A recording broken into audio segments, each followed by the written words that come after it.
오늘은 어떻게 지내셨어요? 지민리 라디오입니다.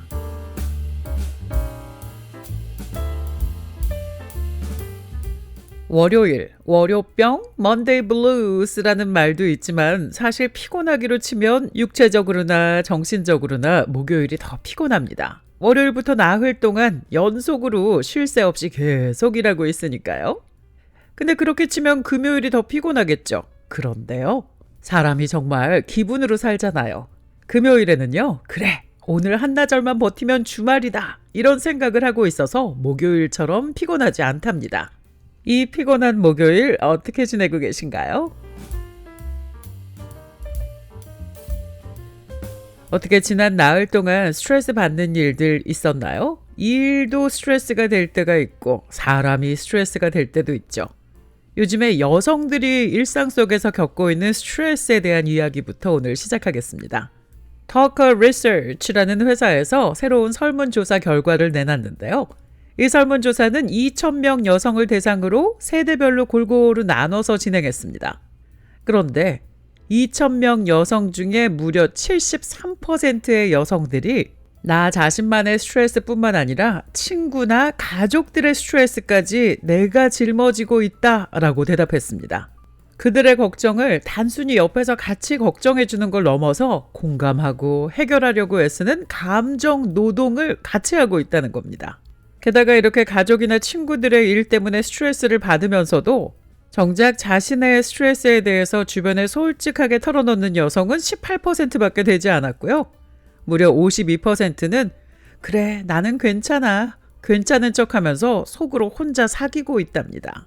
그래서 통계를 내보니까 여성들은 하루 평균 5시간 정도를 스트레스를 받고 살고 있고요. 그중에 Gen Z하고 밀레니얼스는 평균보다 1시간 더 많은 하루에 6시간을 스트레스 속에 살고 있답니다. 또 아침 일찍부터 스트레스가 시작되는 여성들도 있는데요. 15%는 눈 뜨자마자 스트레스를 느낀다라고 대답을 했고 10%는 아침부터 스트레스가 시작된다라고 대답했습니다. 일단 미국에서 나누는 세대를 정리해 보겠습니다. 1928년에서 1945년 사이에 태어난 사람들을 The Silent Generation, 침묵의 세대라고 부르죠. 이 시대에 태어난 사람들은 대공황을 겪었고요. 2차 세계대전도 거친 세대입니다. 절제와 인내를 중요시하고 보수적인, 전통적인 성향을 가지고 있죠. 1946년에서 1964년, 4664, 이 시대에 태어난 사람들을 베이비 부머스라고 부릅니다. 전쟁 후에 출산율이 급증하면서 태어난 사람들이죠. 경제 성장을 받고 주택 붐이 일어나는 것도 겪었고요. 그리고 한국이나 미국이나 이 세대는 TV를 보기 시작하게 된 그런 세대입니다. 1965년에서 1980년 사이에 태어난 세대를 Gen X, Generation X, X세대라고 하죠. 아날로그 시대에서 디지털 시대로 전환하는 걸 겪은 세대입니다. 독립적인 성향이 있고요. 본격적으로 퍼스널 컴퓨터, 개인용 컴퓨터를 사용한 세대, 그리고 인터넷을 처음 사용하기 시작한 사람들이 Gen X, X세대입니다.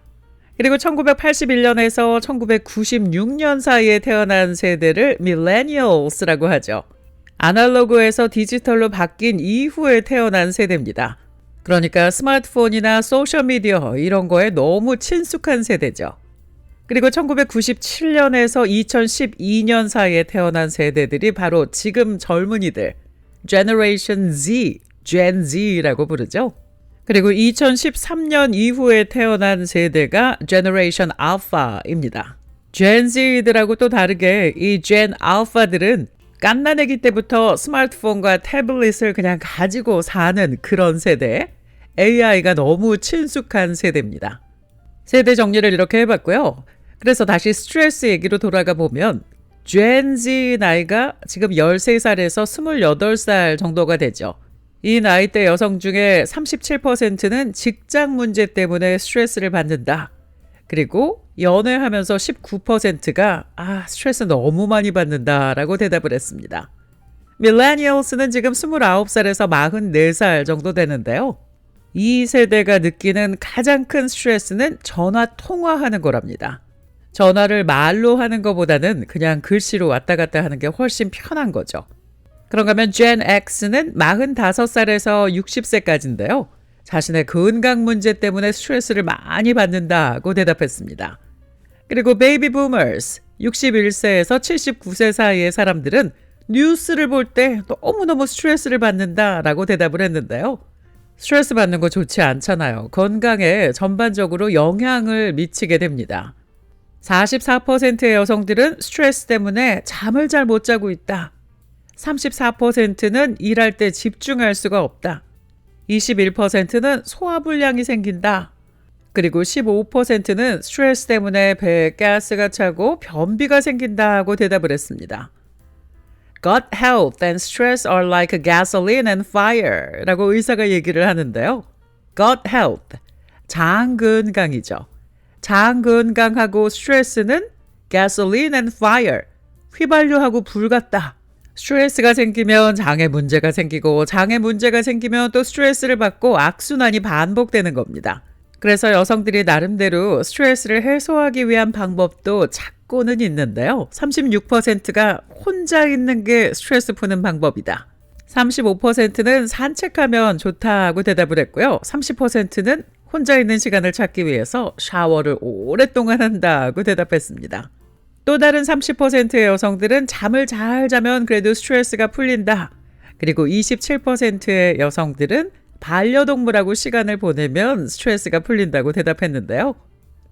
바이오코덱스 USA의 CMO 빈두 샤 박사가 이렇게 얘기를 했습니다. Your body is like a vibrant, bustling city. 우리의 몸은 활기차고 북적북적하는 도시와 같습니다. 라고요. 왜냐하면 스트레스가 밀려들면 도시의 전기가 끊기고 교통체증이 생기는 것처럼 모든 균형이 무너진다는 거죠. 어떠세요? 여러분의 스트레스 레벨은 어느 정도인가요? 요즘에 뭐 때문에 뭐가 가장 많이 스트레스를 주고 있나요? 일단 뭔지를 알아야 털어버리겠죠. 그리고 나만의 스트레스를 털어버리는 방법을 꼭 한두 가지 가지고 있어야 됩니다.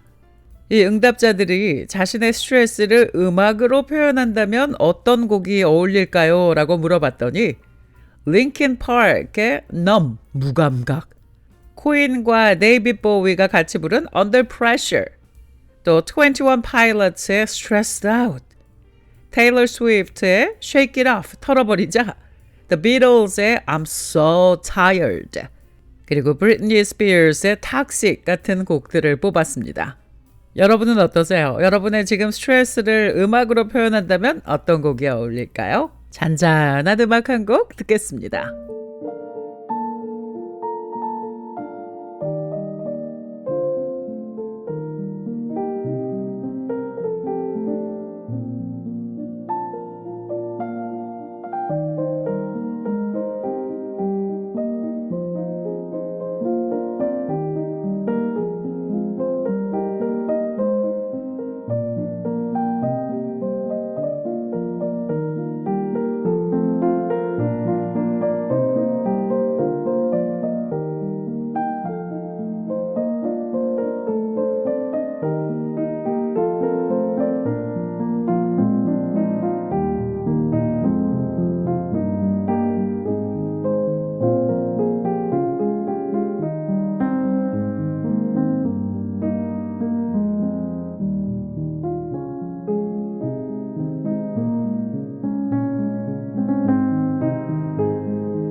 carrot maxing이라는 말 들어보셨어요? 소셜미디어에서 요즘에 퍼지고 있는 뷰티 트렌드 중에 하나입니다. 틱톡에서 뭐 시작하면 사람들이 엄청 따라하죠. 당근이 몸에 좋다는 건 우리가 알고 있는데요.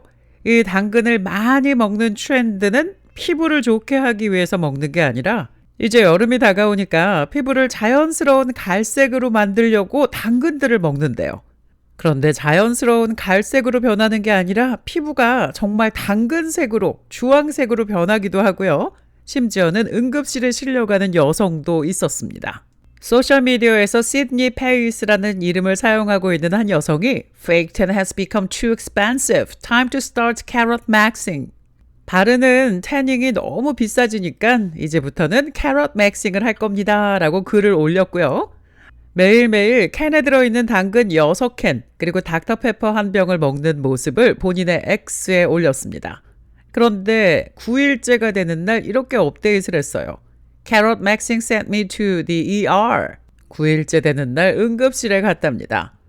당근 속에 몸에 좋은 베타카로틴이 들어있죠? 근데 너무 많이 먹으면 피부가 노란색이나 주황색으로 변하게 만드는 현상, 캐로테나미아라는 현상이 생길 수도 있습니다.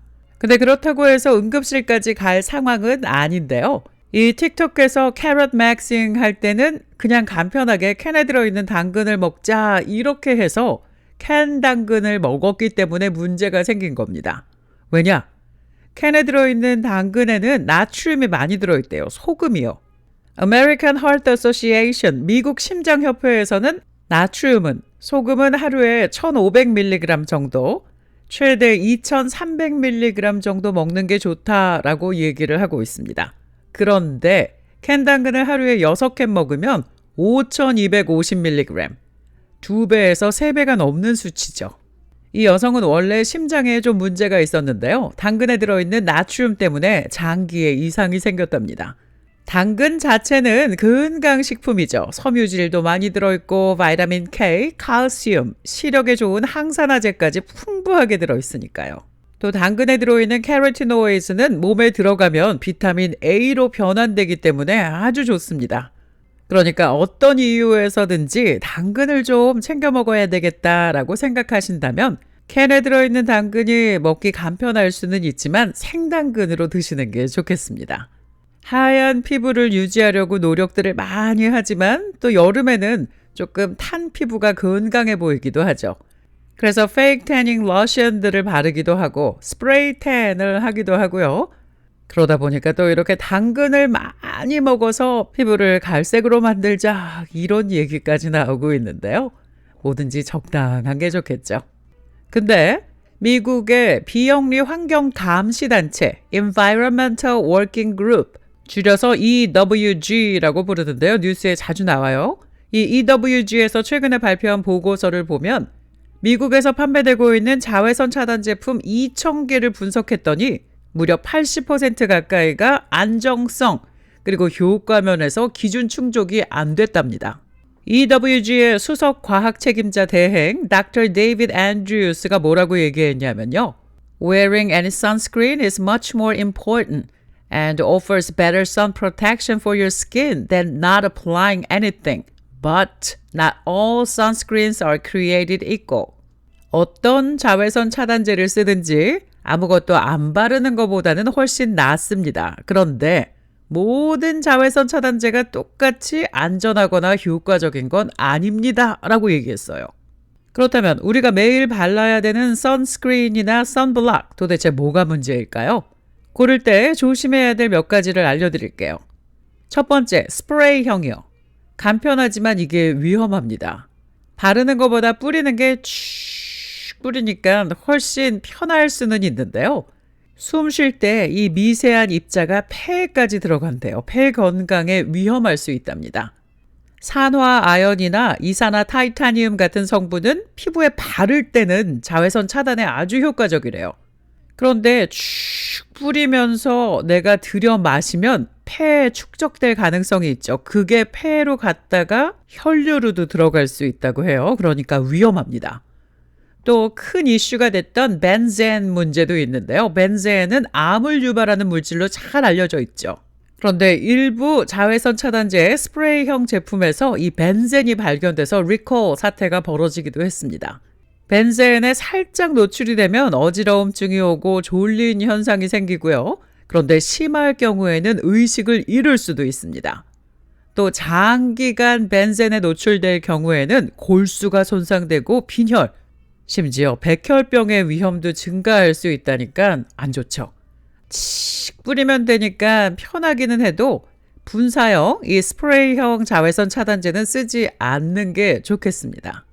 두 번째는 EWG에서 자외선 차단제에 들어있는 향료에 대해서도 경고했는데요. 검토한 제품 중에 36%가 향료를 포함하고 있었습니다. 문제는 그 향료 안에 어떤 화학 성분이 들어있는지 제조사가 공개를 안 하는 경우가 많다는 겁니다. 그 향료들에 알러지를 유발하는 성분이나 호르몬을 교란하는 물질, 심지어는 발암 물질까지 들어있을 수도 있는데 그걸 모르고 바른다는 거죠. 그러니까 이 자외선 차단제는 향기도 좋아, 냄새도 좋아, 그런 게 안 좋을 수도 있으니까요. 향료가 들어있지 않은 제품들을 사용하는 게 좋습니다. 세 번째는요, SPF 숫자 있죠. 15, 20, 30, 45 뭐 이렇게 있는데요. 숫자가 높으면 높을수록 자외선 차단을 더 잘해줄 거다. 우리가 그렇게 믿고 있습니다. 그런데 함정이 있어요, 거기. 이 숫자는 Butyllactic Salicylate, BOS라는 성분인데요. 이게 자외선 A, 자외선 B 차단 효과에는 별로 큰 도움이 되지 않는답니다. 그렇기 때문에 SPF 숫자가 높다고 해서 효과까지 숫자만큼 쑥쑥 올라가는 게 아닌 거죠. 그런데 이 자외선 차단제에도 변화가 많이 있었습니다. 한때 자외선 차단제에 많이 쓰였던 악시벤존이라는 성분은 점점 자취를 감추고 있는데요. 이유는 악시벤존이 피부를 통해서 체내로 쉽게 흡수가 되면서 시간이 지나도 모유에서, 소변에서, 혈장에서 계속 검출이 됐답니다. 체내에 오래 남는 성분인데 여러 가지 동물 연구에서 내분비계의 교란 가능성이 있다라는 결과가 나왔거든요. 또 피부에도 알러지 반응을 유발시킬 수 있고 가려움증이나 발진, 또 접촉성 피부염도 만들어낸다라는 보고가 계속 있었는데요. 2016년에는 악시벤존이 70%의 자외선 차단제에 들어있었습니다. 그런데 올해 기준으로 9%로 쭉 내려갔대요. 그러면 도대체 어떤 걸 사서 발라야 안전할까요? EWG에서는 EWG Verified 인증 마크가 붙어있는 제품을 추천하고 있습니다. 이 EWG 인증을 받은 제품들은 기존의 규제보다 훨씬 더 엄격한 안정성 효과 기준을 통과해야 되고요. 모든 성분을 다 공개해야 됩니다. 또 유해한 화학물질이 하나도 안 들어가 있어야 되고 자외선 A, 자외선 B를 다 차단하는 제품들만 이 EWG 인증을, EWG Verified 요 마크를 받을 수 있습니다. 지금까지 60개 이상의 자외선 차단제, 그리고 SPF가 들어있는 보습제나 립밤 제품 60개가 EWG 인증을 받았다고 해요. 그러니까 아무거나 고르지 마시고요. 성분표를 꼼꼼히 확인하시고 가능하면 EWG Verified 마크가 붙어있는 제품을 선택하면 좋습니다. 피부도 지켜야 되지만 건강도 지켜야 되니까요. 자외선 차단제를 꼭 이렇게 바르고 나가야 되는데요. 그런데 하루에 15분 정도는 자외선 차단제 없이 햇빛을 받아주는 게 좋습니다. 중국의 어떤 여성이 햇빛을 완전히 차단하고 몇 년 동안 다녔다는데요. 자다가 뼈가 부러졌답니다. 왠지 아세요? 자다가 그냥 몸을 이렇게 돌리다가 뼈가 부러졌대요. 비타민 D가 너무 모자라서 뼈가 너무너무 약해져 있던 거죠. 그러니까 어느 정도는 햇빛을 받는 게 필요하다는 것도 기억하시길 바랍니다.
바깥에 나가서 햇빛을 받아줘야 됩니다. 그래야 공짜로 바이타민 D를 받을 수 있으니까요.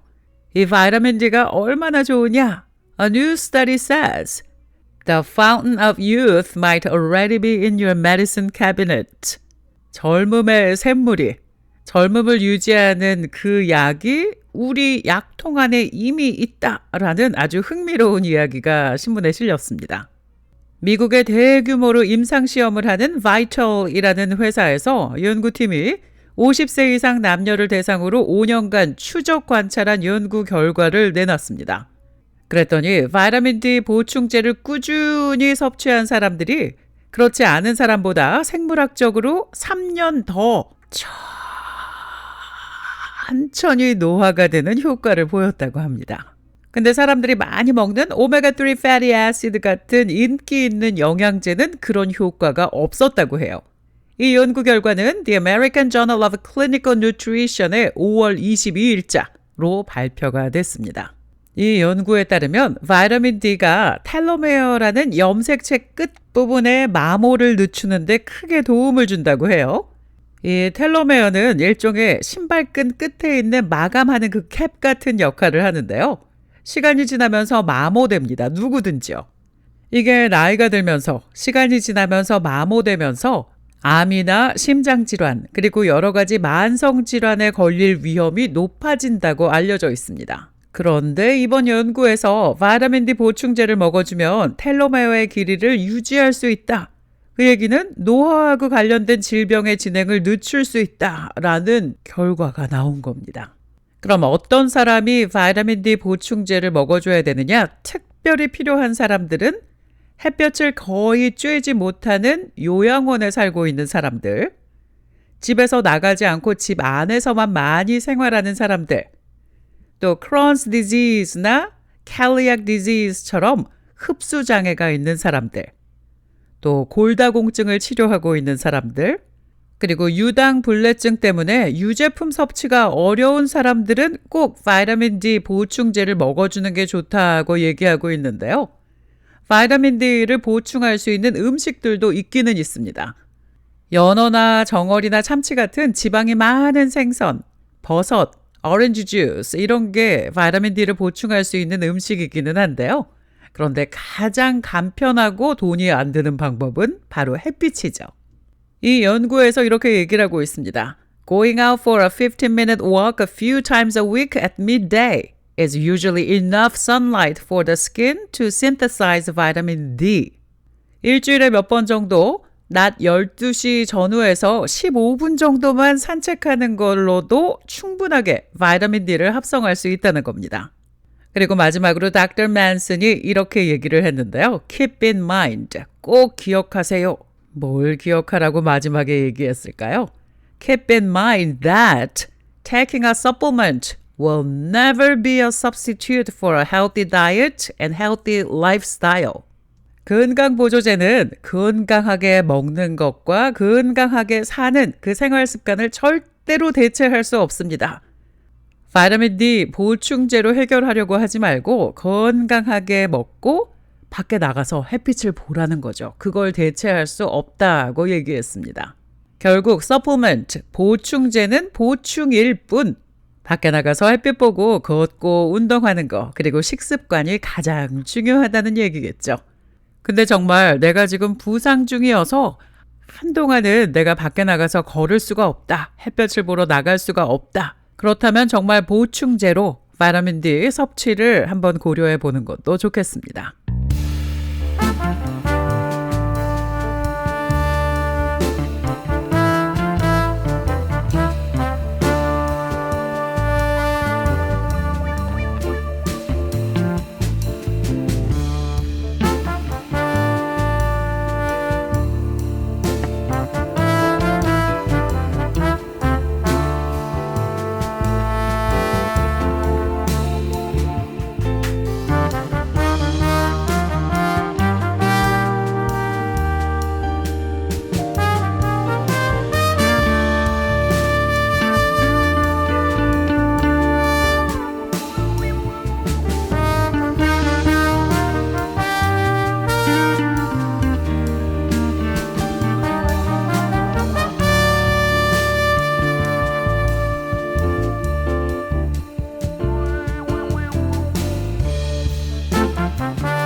여러분은 지금 지민리 라디오를 듣고 계십니다. 바비 인형 가져보신 적 있나요? 아마 70년대 초반생들부터는 바비 인형을 다 갖고 놀았을 겁니다. 미국산 바비, 일본산 리카츄, 또 한국에는 미미 인형, 주주 인형 이런 거 있었잖아요. 그런데 잘 생각해 보세요. 바비 발이 어떻게 생겼었는지 기억나시나요? 바비 인형이 신발이 있죠. 신발을 신고 있는데 신발을 벗기면 발이 어떻게 생겼느냐 하면 발가락으로 서 있고 발 뒤꿈치가 들려있는 모습으로 발이 생겼습니다. 왜냐하면 신발이 다 높은 신발이니까요. 그런데 요즘에는 바비 발이 점점 그냥 우리 발 모양처럼 평평해지고 있다는 사실을 혹시 알고 계셨나요? 예전에는 이 바비 인형이 늘 높은 신발을 신고 발끝으로 서 있는 그 발 모양이었는데요. 요즘에는 낮은 신발, 플랫 슈즈를 신은 바비들이 많아지고 있기 때문에 바비의 발 모양도 그냥 사람 발 모양처럼 발끝으로 서 있는 모습이 아니라 발가락부터 발 뒤꿈치까지 땅에 닿아 있는 모습으로 변하고 있습니다. 그런데 이 변화가 단순한 바비 발의 디자인 변화가 아니라 현실에서도 패션 트렌드가 그렇게 변하고 있고요. 여성들의 직업도 변화하는 게 여기 다 반영됐다고 해요. 아주 재미있는 이야기인데요. 호주에 있는 모나시 유니버시티에서 발표한 2025년 5월 연구 보고서에 따르면 바비는 단순한 장난감이 아니라 시대의 흐름, 그리고 사회적인 가치관까지 담은 상징이다라고 얘기를 했는데요. 이 연구팀은 1959년부터 작년 2024년까지 출시된 바비 인형 2,750개를 다 분석했습니다. 그중에 수집용으로 나온 거나 한정판은 제외하고요. 실제로 아이들이 가지고 노는 일반 바비들을 대상으로 했습니다. 그리고 이 인형의 발 형태를 4가지 기준을 가지고 분석했는데요. Fit, F-E-E-T, 4가지입니다. 처음 F는 Foot Posture, 발 모양, E, Employment Theme, 직업의 테마, Equity, 사회적인 형평성, 그리고 T는 Time Period, 그 시대입니다. 바비의 발 모양과 여성들의 직업, 사회적인 형평성, 그리고 그 시대상까지 볼 수 있다는 건데요. 연구를 했더니 1960년대 바비 인형의 100%는 하이힐스를 신은 이끈의 foot posture, 발끝으로 서 있는 그 모양이었습니다. 그런데 2020년대에 들어서는 발끝으로 서 있는 바비의 발 모양은 40%밖에 되지 않았대요. 왜일까요? 바비의 직업이 다양해졌기 때문입니다. 옛날 바비들은 하이힐스를 신고 예쁜 드레스를 입은 그런 인형이었는데요. 이제 바비는 우주비행사, 외과의사, 소방관, 과학자 이런 다양한 직업을 가졌습니다. 이런 직업을 가진 바비들은 하이힐스를 신는 것보다는 안정감 있는 편한 신발이 어울리겠죠. 그런데 이게 바비 세계에서 뿐만 아니라 현실 세계에서도 하이힐스 수요가 줄어들고 있대요. 영국 런던에 있는 신발 브랜드 컬트 가이거에서는 2024년 기준으로 4인치 이상이 되는 하이힐스의 판매 비중이 전체 판매 중에 17%밖에 안 됐다고 밝혔습니다. 겨우 10년 전이었던 2014년에는 이 회사의 전체 신발 판매량 중에 47%가 하이힐스였거든요. 47%에서 17%로 줄었습니다. 여러분 신발장에도 아마 이런 변화가 있을 텐데요. 저도 그렇거든요. 요즘에 플래시 슈즈를 컬렉션에 적극적으로 포함시키고 있는 브랜드들이 많이 있고요. 유명인들도 높은 신발보다는 플래시 슈즈를 즐겨 신는 모습이 계속 포착되고 있습니다. 이렇게 바비들도 편안한 신발을 신는데 우리도 하이힐스만 고집할 필요는 없겠죠? 멋지고 당당하면서도 편안한 스타일이 바로 요즘 시대의 진짜 트렌드입니다. 저도 정말 킬 힐스만 신고 다녔었는데요. 팬데믹 동안 운동화만 계속 신고 다니면서 요즘에는 하이힐스 신을 엄두가 잘 나지 않습니다. 노래할 때만 하이힐스 신고요. 진짜 평소에는 하이힐스 신어본 적이 없는데요. 여러분은 어떠신가요?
운전하는 거 좋아하세요? 운전을 좋아하는 사람도 있고 운전보다는 옆에 앉아 있는 걸 좋아하는 사람들도 있죠. 차 안에서는 운전하는 사람이 대장이죠. 운전하는 사람이 주인공입니다. 그러니까 승객으로 패신저로 타는 사람들은 운전자를 편안하게 해주기 위해서 매너를 좀 지켜줘야 된다라는 얘기가 나왔는데요. 차에 타고 있는 사람들의 행동 하나하나가 운전자들을 집중할 수 없게 집중을 흐트러뜨릴 수 있다는 겁니다. 전문가들의 의견을 모아서 가장 무례한, 가장 위험한 패신저들의 행동들을 정리했습니다. 좀 볼까요? 갑자기 소리를 지른다든지 음악을 너무 크게 튼다든지 차 안에서 이리저리 왔다 갔다 하면서 자리를 바꾼다든지 또 물건을 막 던진다든지 이런 행동들은 시끄러운 걸 넘어서 사고로 직결될 수 있으니까 아주 위험한 행동이죠. 두 번째는 backseat driver가 되지 말라고 얘기하는데요. 운전하는 사람이 알아서 갈 텐데 옆에 앉아서 왜 이 길로 가는 거야? 왜 이렇게 돌아가는 거야? 왜 이렇게 빨리 가는 거야? 왜 이렇게 늦게 가는 거야? 아, 저기서 돌아가야 됐는데 이런 얘기하는 사람들 있죠. 운전하는 사람이 그 차의 선장입니다. 파일럿 쓰잖아요. 그러니까 어떤 길을 선택하든지 운전자에게 맡기라는 겁니다. 조수석에 앉아 있어도 지나친 간섭은 삼가해야 된다는 게 전문가들의 의견인데요. 모든 판단은 운전자가 할 수 있게 그냥 두는 게 좋습니다. 또 옆에 조수석에 앉아 있으면서 갑자기 다른 운전자들한테 다른 차에게 소리를 지르고 손가락으로 욕하고 이러는 사람들도 많이 있는데요. 운전자는 가만히 있는데 조수석에서 그랬다가 상대 차가 이쪽으로 뛰어들 수도 있고 이런 일이 일어날 수 있으니까요. 절대로 하지 말라고 전문가들이 경고합니다. 그런데 또 너무 신경을 안 쓰고 운전 오래 장거리 운전을 하는데 옆에 있는 사람이 잠만 계속 잔다거나 말 한마디 없이 전화기만 들여다보고 있는 것도 예의에 어긋난다라고 전문가들이 이것도 짚었습니다. 살면서 참 지켜야 될 것들도 많죠. 그런데 입장을 바꿔서 한번 생각을 해보면 또 어렵지도 않습니다. 서로 좀 배려를 하면 좋겠죠? 이제 5월도 한 열흘 남짓 남았는데요. 뭔가 좋은 습관 올해 들어서 만드신 거 있나요? Want to live longer? 오래 살고 싶으신가요? Here are the tiny little habits doctors say to do every day. 아주 작은 습관들이 있는데요. 의사가 매일 하면 좋다고요. 매일 하면 오래 사는 데 도움이 되는 그런 습관들이 있습니다. 다들 오래 살고 싶은 마음은 다 똑같을 텐데요. 그런데 오래 살기 위해서 이거 해야 된다, 저거 해야 된다. 그런데 그것들이 하루에 2시간씩 걸어야 된다, 이런 거면 지키기 좀 쉽진 않겠죠. 그래서 오늘 소개하는 습관들은 tiny little habits, 아주 조그만, 아주 작은 습관들인데요. 효과가 있는 습관들이랍니다. 요것들만 잘 실천해도 오래 사는데 도움이 될 수 있다고 하는데요. 그럼 하나씩 살펴볼까요? 첫 번째, 아침 햇살로 하루를 시작하는 겁니다. 오늘 햇빛 얘기 참 많이 하는데요. 일어나자마자 전화기 들여다보는 것보다는 일어나자마자 창가로 가는 겁니다. 일어나자마자 1시간 이내에 햇빛을 쬐는 게 건강에 너무너무 중요하대요. 일어나자마자 창가로 가서 한 5분에서 10분 동안만 햇빛을 쬐어줘도 수면 주기, 호르몬 균형, 면역 기능, 신진대사 이런 거 조절하는데 크게 도움이 된다고 해요. 일어나자마자 창가로 가서 햇빛 받는 거 어려운 일 아니죠. 두 번째는 더 자주, 더 많이 움직이는 겁니다. 난 원래 운동을 싫어해서 괜찮아요. 짐에 안 가도 됩니다. 닥터 토비아스 땡이 그냥 걸으세요 라고 조언을 해줬는데요. 난 걷는 것도 별로 안 좋아해서 그러면 방법이 있어요. 장 보러 가거나 주차장이 큰 데 가면 입구에서 먼 데로 일부러 멀리 주차를 하는 겁니다. 또 무조건 점심 식사 이후에는 동네를 한 바퀴 이렇게 쭉 돌아주는 거, 그것만 해도 충분하다고 얘기를 하는데요. 지난번에도 한번 말씀드렸죠. 10,000보가 아니어도 7,000보만 걸어도 암 발생 위험이 훨씬 줄어들고요. 조기 사망률도 최대 70%까지 줄어든다는 연구 결과가 있습니다. 그리고 움직이는 거는요. 내가 좋아하는 거, 재밌는 거, 재밌어 하는 거, 질리지 않는 거, 힘들다고 생각하지 않는 걸 잘 찾는 게 중요한데요. 난 걷는 건 싫어도 춤추는 건 좋아한다. 그러면 춤을 추면 되고요. 내가 좋아하는 운동을 잘 찾는 것도 아주 중요합니다. 재미있어야 계속하게 되니까요. 세 번째는 하루에 5분이라도 명상을 하는 게 아주 중요하다고 Dr. 조셉 맥컬라가 얘기를 했는데요. 심장질환으로 사망하는 사람이 미국 사망 원인의 5분의 1, 가장 높습니다. 심장질환을 예방하는데 명상, 느리게 호흡하는 거, 그리고 요가가 도움이 된답니다.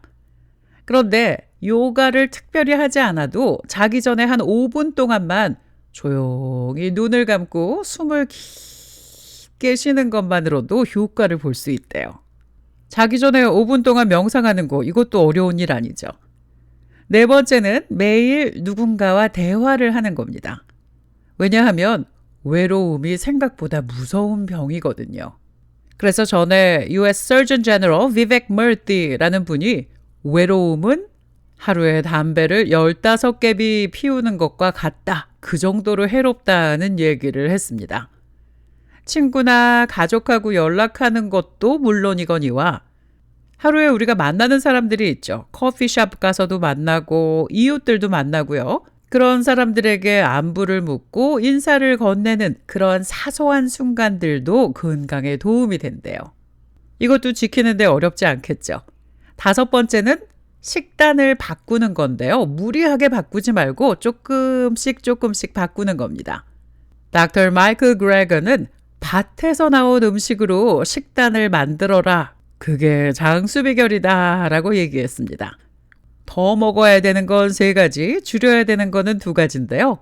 콩, 통곡물, 견과류, 요거는 더 먹고요.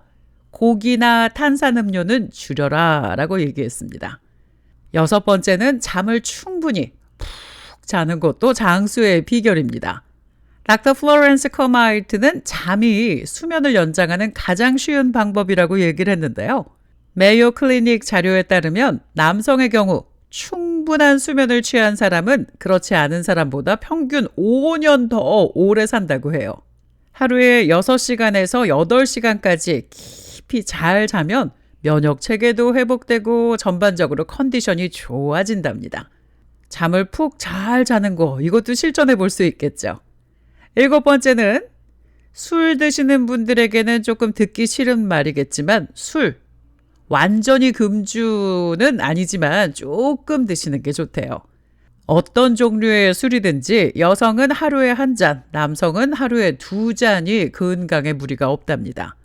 그 이상 마시게 되면 간 질환, 심장 질환, 그리고 넘어져서 다치는 사고가 많이 일어난다는데요. 건강하게 오래 살고 싶다면 술은 덜 마시는 게 좋습니다.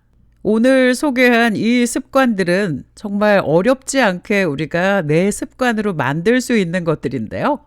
하루에 몇 분만 투자를 해도 오래 살 수 있는데 도움이 된다니까 잘 실천해 보시면 좋겠습니다.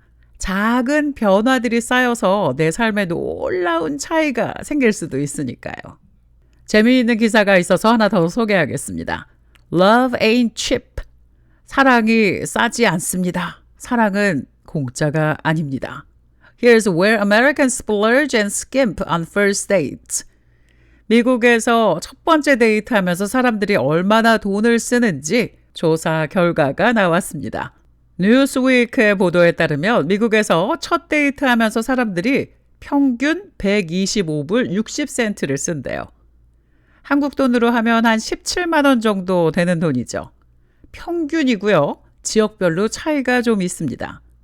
Northeast, 뉴욕을 포함한 미국 동북부에서는 평균 138불 40전, 캘리포니아 등 서부에서는 133불, 그리고 미드웨스트, 중서부에서는 118불 50전을 썼습니다.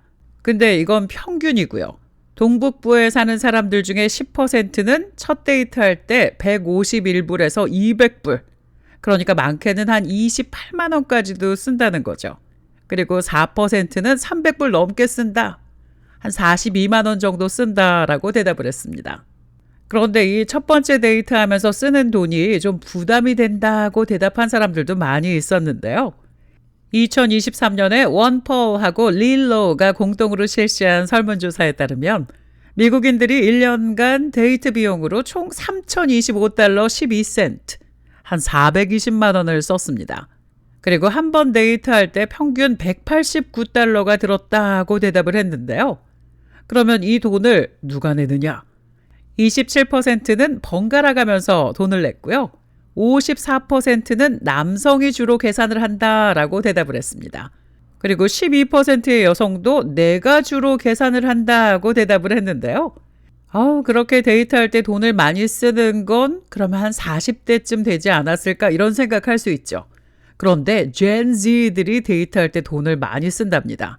Gen Z들이 1년에 10서너 번 정도 데이트를 하는데요. 한 번 나갔을 때 194불 정도를 쓴대요. 그래서 1년에 데이트 비용으로만 2,676달러.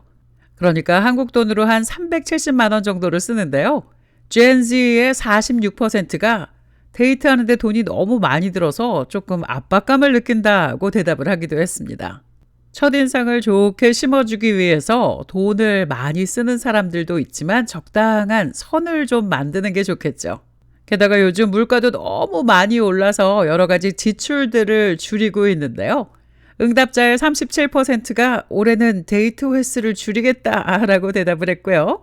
60%는 사랑도 좋지만 데이트하는데 예산을 좀 세워야 될 것 같다라는 대답도 했습니다. 이 조사를 주관한 릴로의 마케팅 책임자 루카 마투치노빅이라는 사람이 이런 얘기를 했는데요. Stretch your budget wisely, opting for meaningful moments over extravagant expenses. 지나치게 돈을 많이 쓰는 것보다는 의미 있는 시간을 잘 선택해서 돈을 현명하게 쓰는 게 좋겠습니다. 라고요. 여러분 지금 첫 데이트를 나간다면 돈을 얼마까지 쓰실 수 있겠어요? 어디까지가 적당한 선일까요? 중요한 건 진심이겠죠. 왜냐하면 지갑은 또 현실이니까요. 합리적인 소비를 하면서 좋은 사람까지 만나는 두 마리 토끼 잘 잡아보시길 바랍니다.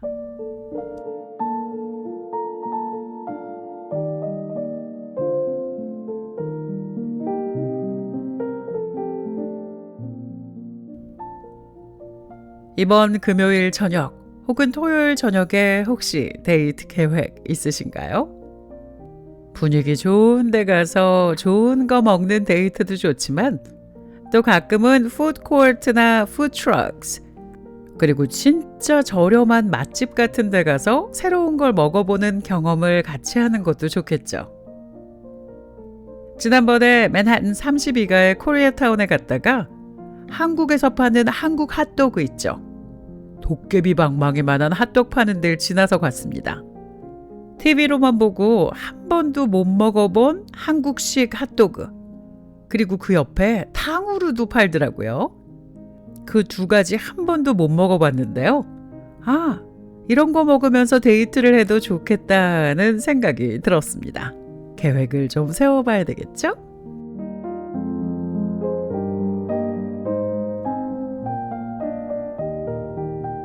오늘도 청취해주신 여러분 고맙습니다. 구독 아직도 안 누르셨다고요? 얼른 누르세요. 그래야 제가 업데이트하는 대로 바로바로 받아보실 수 있으니까요. 항상 여러분 앞에 좋은 일들만 그득하길 바라면서 저는 여기서 인사드리겠습니다. 지민리 라디오였습니다.